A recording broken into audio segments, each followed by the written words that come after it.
Welcome back, everybody.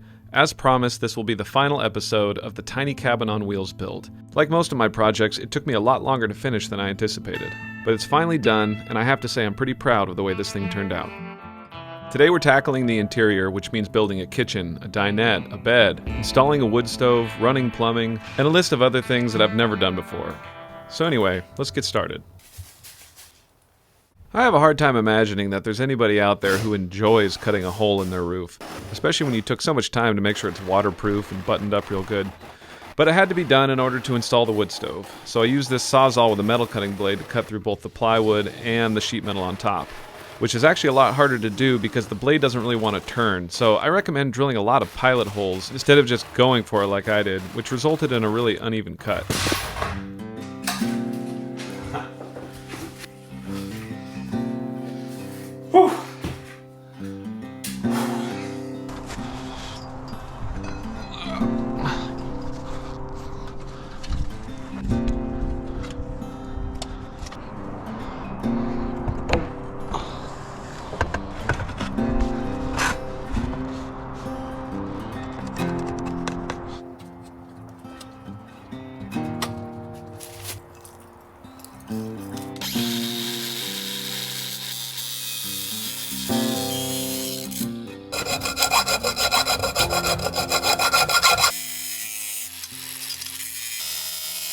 After messing around with all three different options I had for cutting metal, it's safe to say that the clear winner is in fact the Sawzall.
These silicone roof boots do work really well for keeping the water out, as long as you don't do one thing, and that's cut your hole too big for the size of the boot. And in this case, with my shoddy Sawzall work, I ended up just barely being able to stretch the silicone boot over the hole that I'd cut in the roof.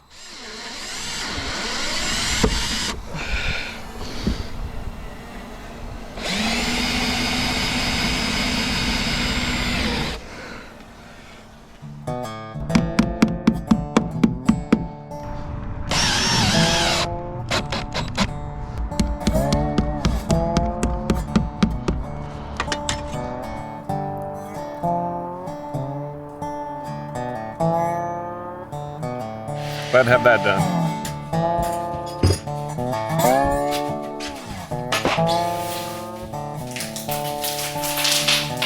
And a quick heads up for the newcomers to my channel, all the music in my videos is original. It's written and recorded by me and my friend Forrest Wilson, and it's available for download on my website at alaskacabinadventures.com.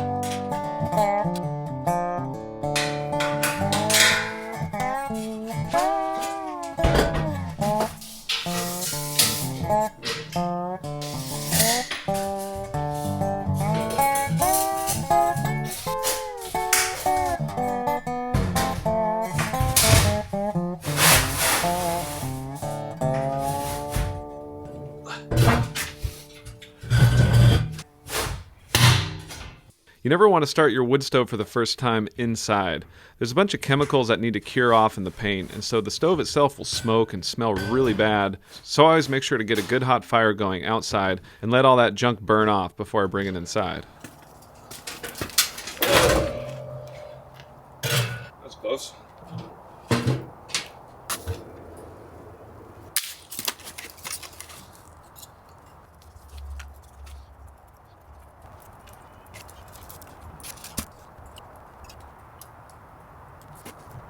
I want to give a shout out to the guys at Northwoods Fabrications for making this stove. It's a really affordable stove. It was only like $400 or $500 I think, and I have to say it's built with really good quality. The model that I went with is the Woodsman, which was the perfect size for this 12 by 8 cabin, and you can find it online at northwoodsfab.com.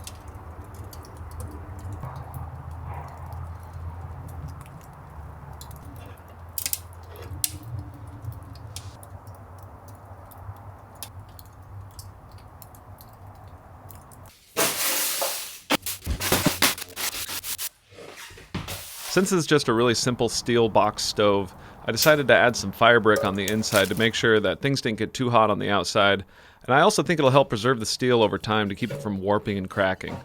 Another added benefit of the fire brick is that it turns the stove into more of a slow release than just an instant hot and instant cold. The fire brick really helps hold on to the heat and distributes it at a slower, more comfortable pace.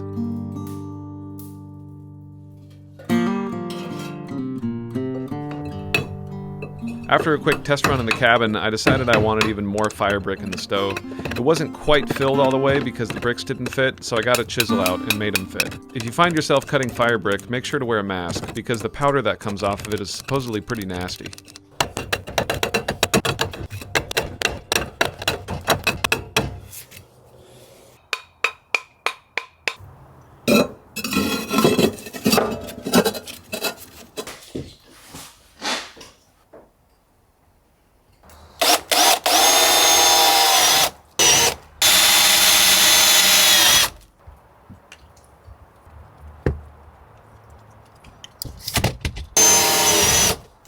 In a tiny cabin, fitting a wood stove can be tricky, so a heat shield is pretty much going to be necessary. I use these porcelain spacers that are designed to do this, but you can use all sorts of different stuff, like copper tubing or cork. I've heard lots of different things. The material that you use for the heat shield itself just needs to be something that's non-combustible. It doesn't actually have to be like fireboard or anything like that, just a thin sheet of metal, because the actual physics of the heat shield is all about having an air gap behind it. It's not so much that the thing itself is insulative, it's that it keeps an air between the combustible materials and the stove, and that's what keeps the wall cool.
With the wood stove finished, it was time to build a bed.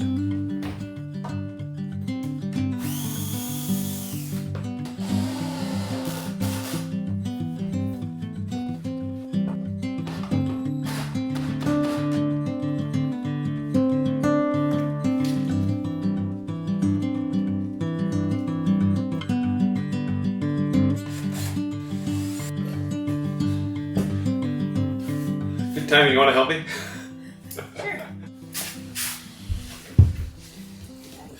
So this line is going to go right in line with that.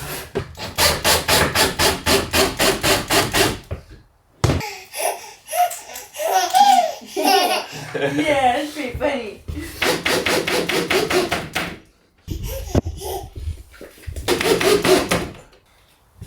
Good?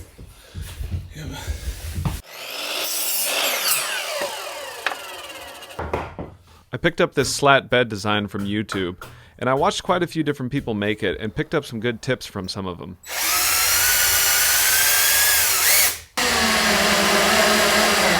What's cool about it is that it functions as a couch and a bed. So when you have it pushed in, it sits there as a couch, but you can pull it out and make a full-size bed, or in my case, a 49-inch bed. A full size is 54 inches, but I just didn't have that much space, considering I needed to fit a kitchen and a dinette in here as well, so I cut it down to 49 inches.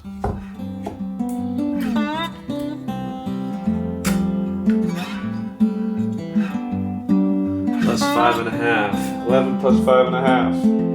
16.5.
One of the best tips I picked up from other folks who have built this bed was to add a washer underneath the boards that go on the sliding piece.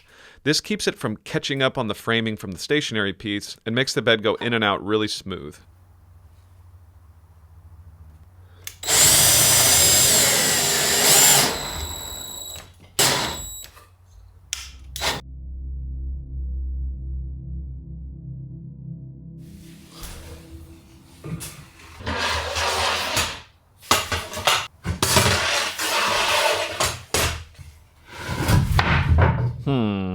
Let's see here. Clearly I was going to need something to keep the slats from falling through the bed that wasn't going to be so thick it could be felt underneath the mattress.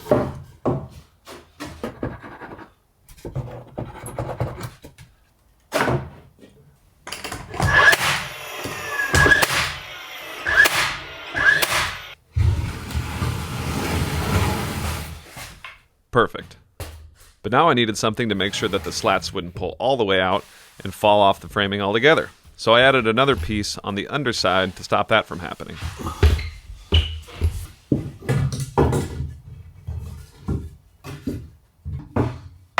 Ah, just too long.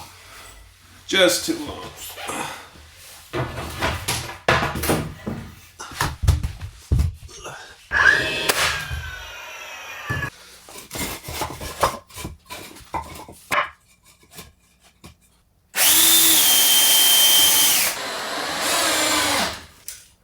So I've never built anything that resembles furniture, but for this build I needed to customize everything down to the inch in order to make it fit in this tiny space. So I set to work on building this dinette.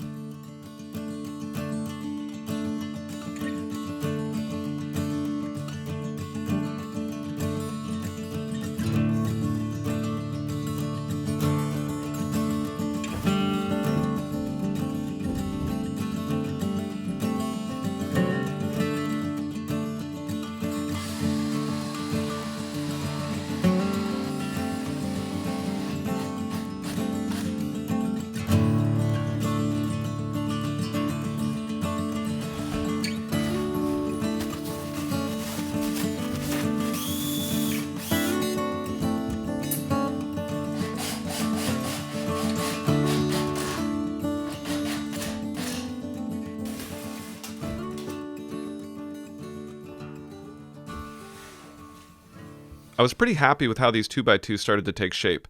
I just made sure to pre-drill every joint and add wood glue as well, so that way I had some kind of strength other than the screws that were holding it in.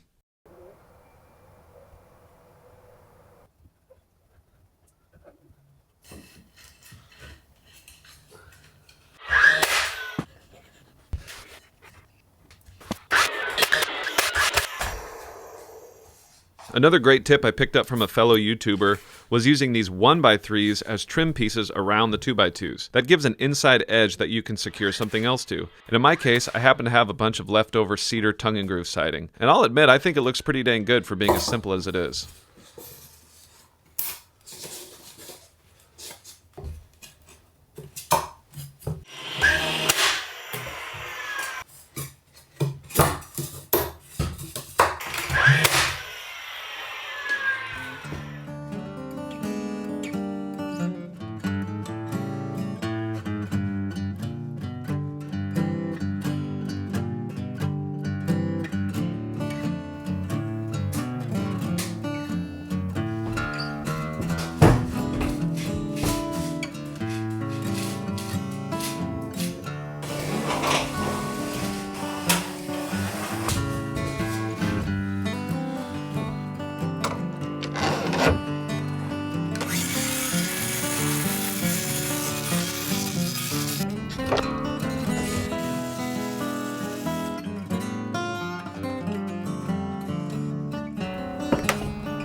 Of course, anytime you find yourself with a void in a camper like this, it's important to turn it into some kind of storage. So I figured the easiest way to access these boxes would be to put a couple hinges on the seats so you could store things like cookware or food or blankets for the bed.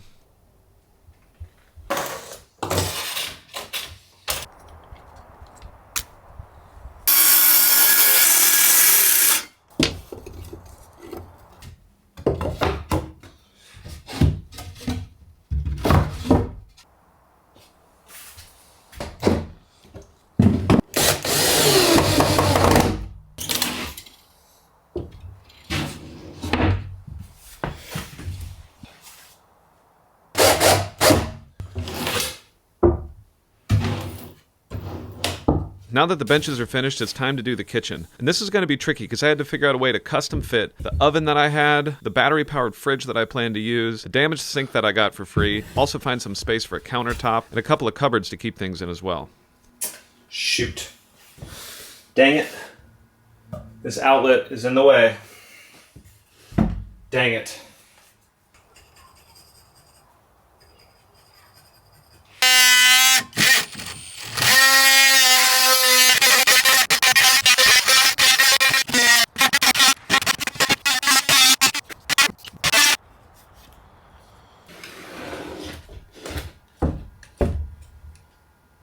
Problem solved. I did lose access to one of the outlets, but it's not a big deal because the only reason I have this outlet down here was to plug in my rechargeable refrigerator.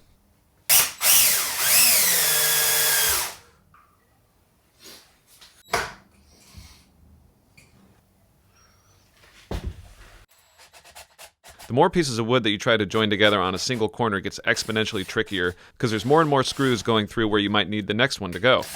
But with enough pilot holes, eventually I did find a way to make this work.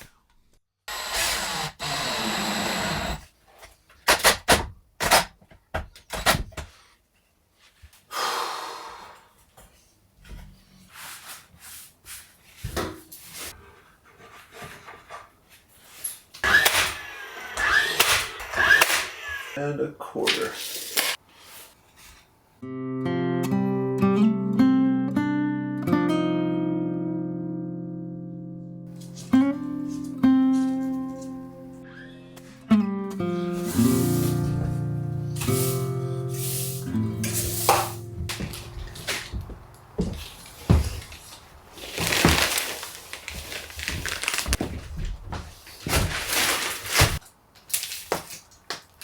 There's actually a lot of considerations when it came to picking out a mattress. I needed something that I could cut to size since no mattresses come in a 49-inch, so obviously foam was going to be the only option. And then the question is how thick a foam and how firm a foam. And I found this 5-inch foam mattress. Technically it's for children, it says, which I'm assuming just because it's 5 inches instead of like 7 or 8 inches. It doesn't maybe support as much weight as other mattresses would, but I think it'll be perfectly sufficient for this.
I needed to clean up around the edges of the windows before I could install the sills and the trim, and unfortunately I made a pretty big mess when I used the expanding foam to fill in the gaps.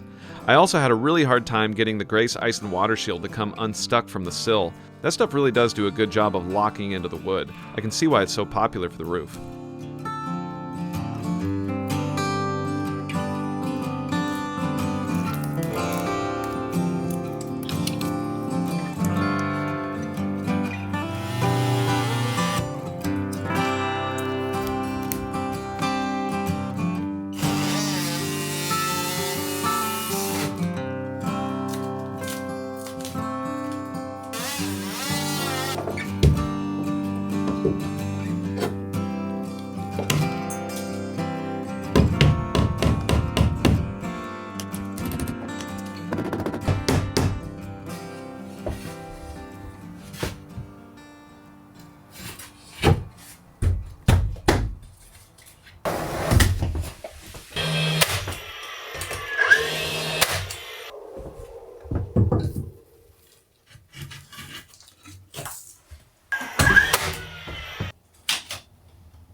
As we all know, finish work really isn't my strong suit. But these turned out okay. I think with a little bit of grain filler and some sanding, I can make the corners look a little bit better.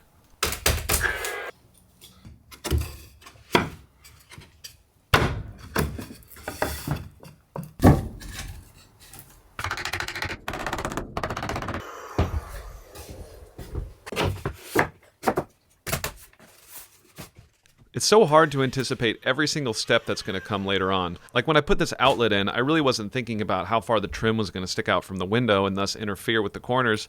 That stuff's just really hard to think about unless you've done this a lot of times. But that's what the multi-tool's for.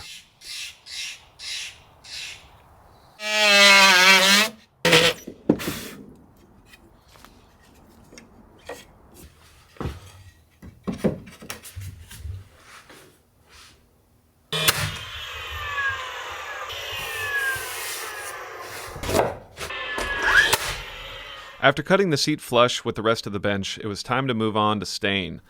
Again, I'm not really too familiar with many stains, so I did some research and decided that Danish oil would be a pretty good one for me because it's hard to screw up.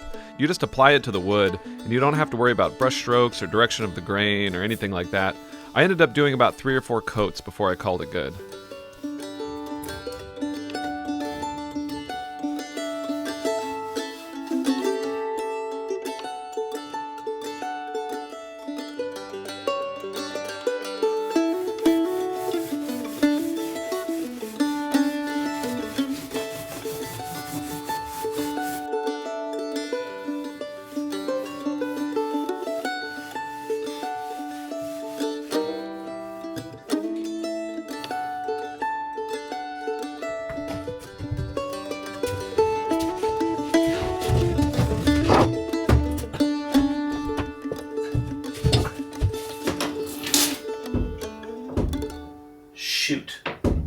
Speaking of things getting in the way of other things, this piece of trim now makes it so my seat doesn't open all the way. Oh well, that's why they make multi-tools. I used big lag screws to attach these into the wall studs, and a couple of long 2-inch screws to attach them to the floor as well.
Rather than cutting the mattress into 2 separate pieces, I decided to see if I could just score the pivot point to make it so it would fold up into a couch and then fold down into a bed with still being just one single piece of mattress.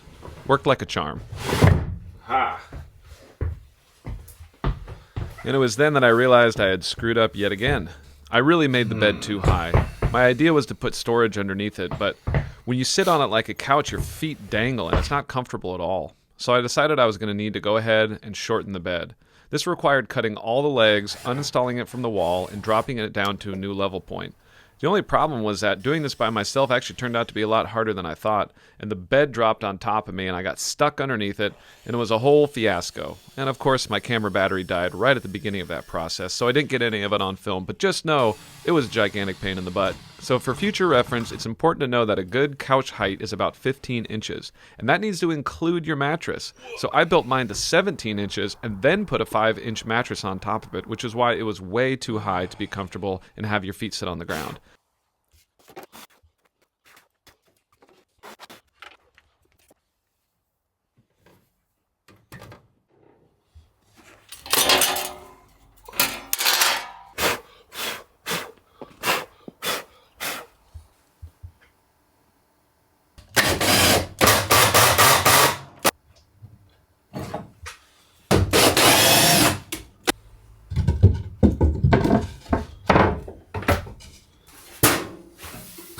I actually chose the width of my door specifically so that I could get this oven through it. It's important to think about those things before you start building, otherwise you're going to end up with a problem on your hands later on. Kind of like how I did right here.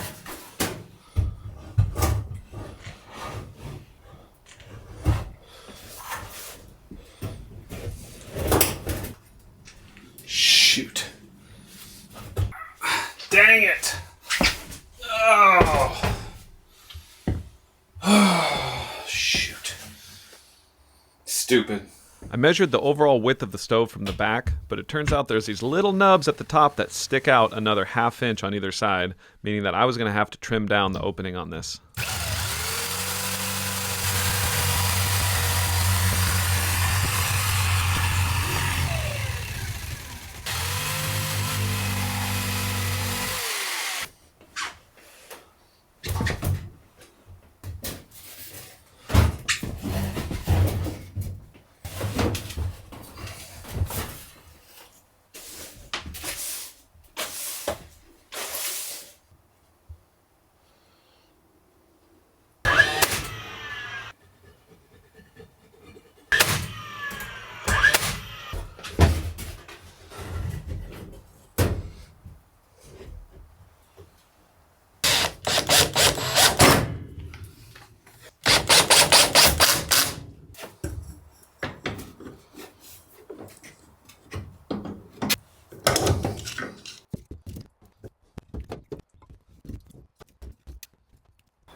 Like in my main cabin, I decided to use a sanded plywood for the countertops. This particular one was birch, and it was a little bit more pricey, but I thought it would look nice and hold up better.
Haha.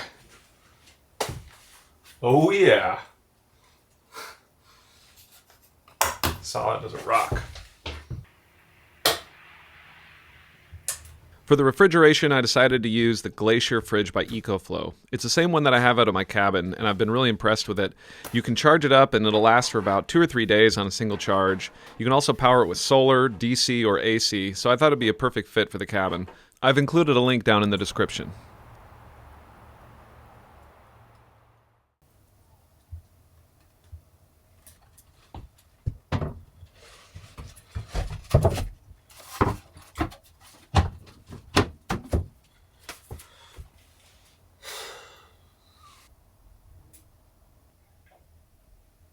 I wanted more counter space than my kitchenette had to offer, but I didn't have enough room without interfering with the bed.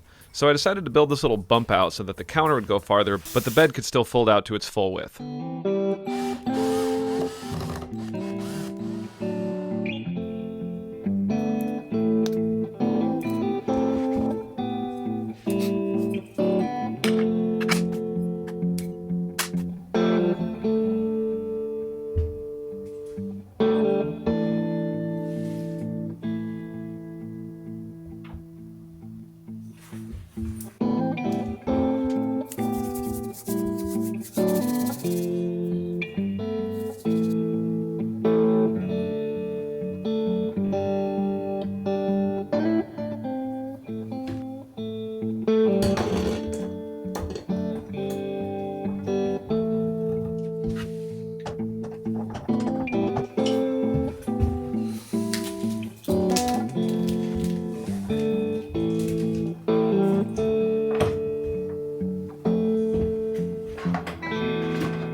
Here we go.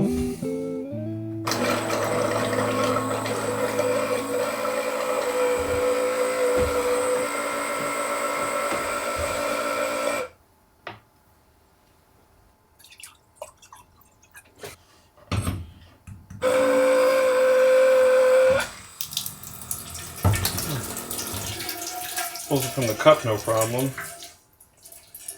Why is it not pulling it from there, no problem? Just got to figure out how to make that hose stay down flush at the bottom of the can. Maybe it'll straighten out overnight.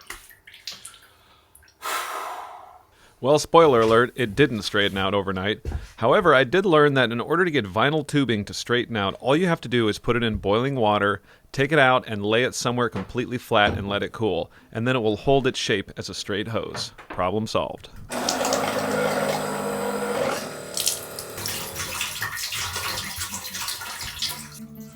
All right.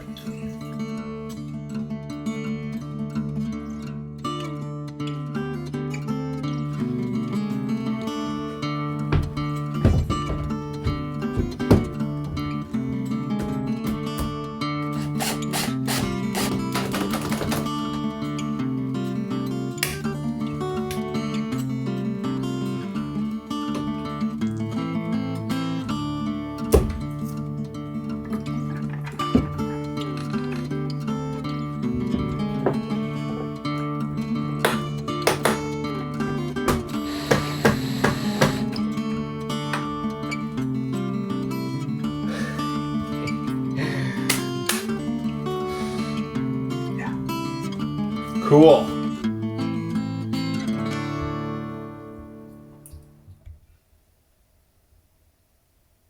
It's not a bad counter. It's just not, it's just not going to do. It's just not going to do. I just wasn't satisfied with this countertop. It looked okay, but there was little imperfections in the top from the framing underneath it not being perfectly level. It also had frayed edges, the look wasn't quite right, and I forgot to make overhangs so that the doors wouldn't stick out past the countertops when it's all done. Yep. This is going to be way nicer.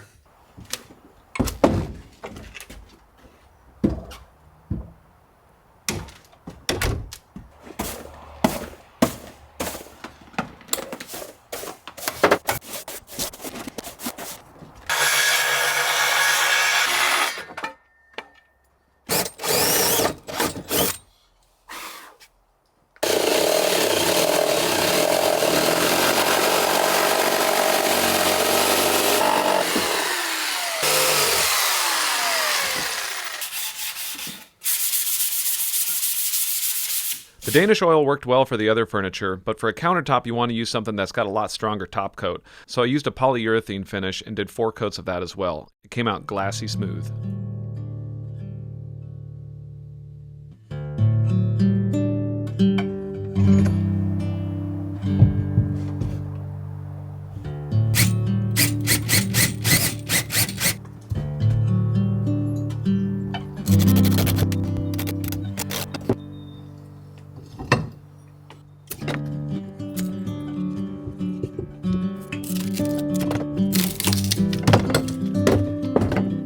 Works pretty good.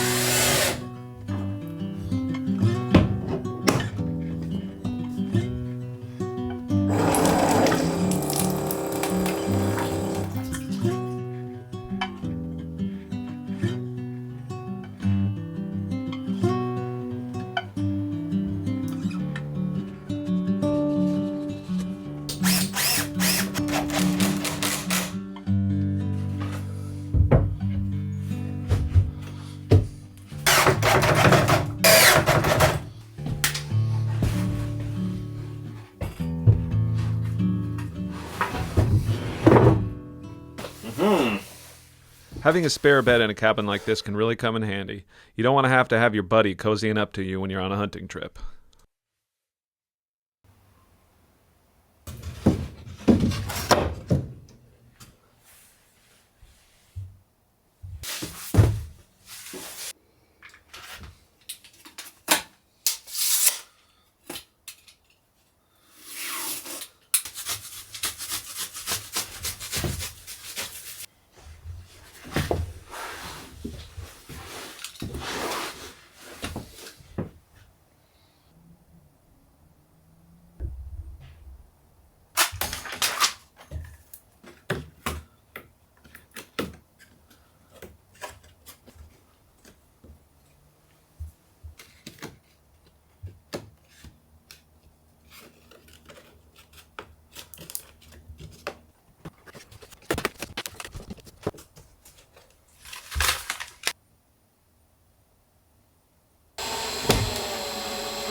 I realized that having all my plumbing drain into a bucket underneath the sink would be fine for my cabin, but not so good for a mobile cabin. I kind of just wanted the water to be gone once I was done with it. That way you didn't need to empty the bucket every single time you got on the road. I'm also really crunched for space, so this was going to open up a ton of cabinet space to have that bucket out of the way. So I found this adapter that goes from a sink basket to a garden hose and right out the bottom. Don't worry, I don't plan on putting anything through that sink that would be bad for the environment down into the ground. I use biodegradable soaps, and water is pretty much the only thing that's going to go through it.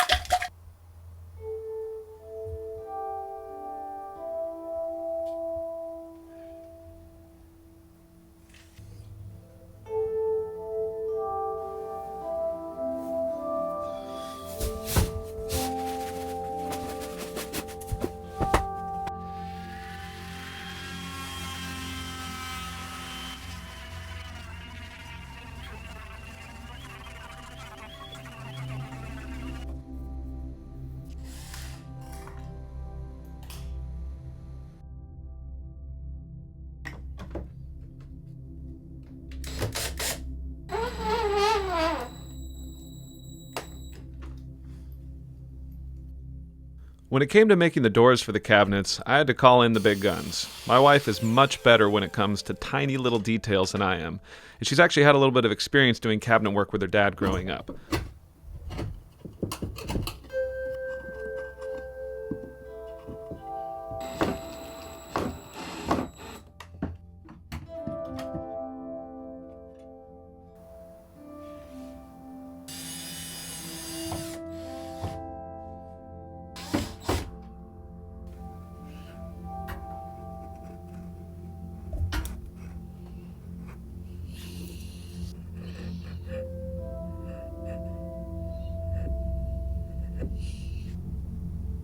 All right.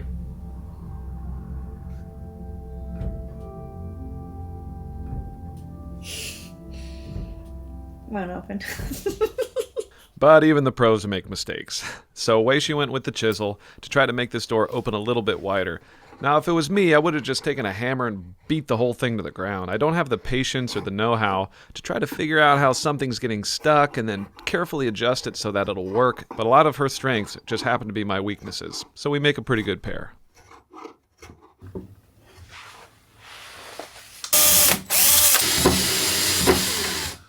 I was able to find ultra heavy-duty cabinet latches at the local camper store. I'm so glad to have that place. They've had all sorts of little things that I've needed that you'd never be able to find at a normal box store.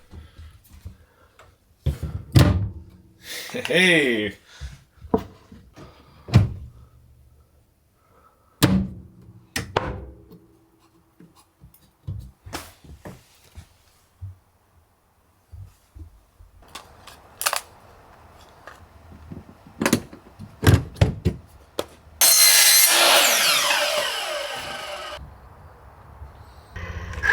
I started to get a funny feeling in my stomach, like the end is actually getting near. This thing was actually going to be done and ready for camping like really soon.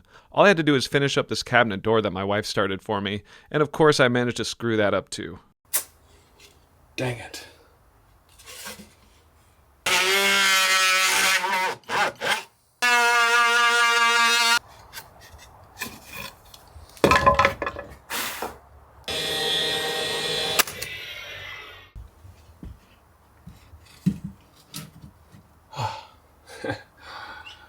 Fixed it.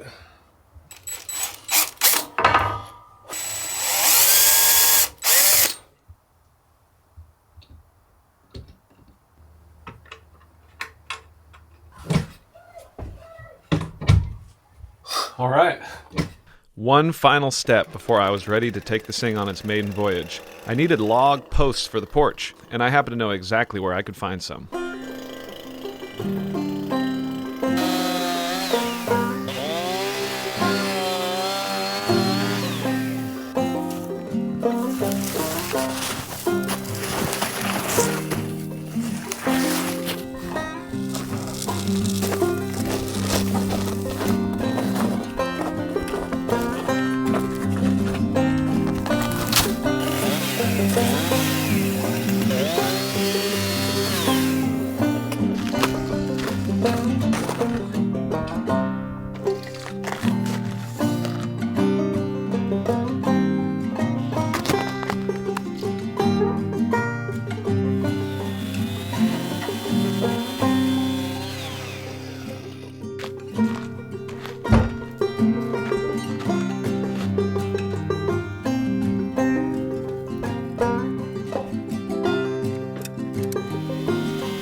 And there it was.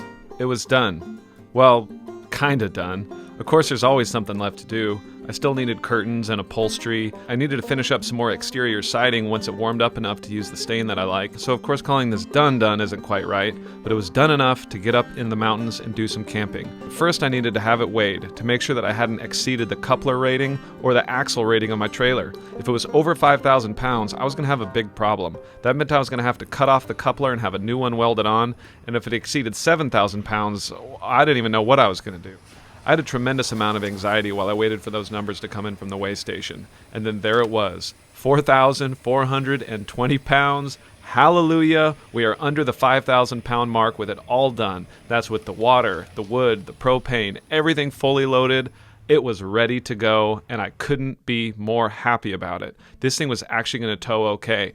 Not only that, I was able to figure out the tongue weight was 540 pounds, which is exactly 13% of the total, which is going to be perfect for towing this thing. I know it looked a little bit tongue heavy, and a lot of people were pretty skeptical about how that was going to pan out, but it turns out it's just perfect. So with that out of the way, it's time to pack up and go camping. So if you guys want to come along for the first camping trip, click on this episode right here, and let's head up to the mountains and see what this thing can do. Thank you so much to everyone who's followed along from the beginning of this project and those of you who have jumped on board midway. I will be releasing a start to finish video of this entire build later on, but for now I just want to say thanks for your patience and I've enjoyed every minute of it. See you on the next episode.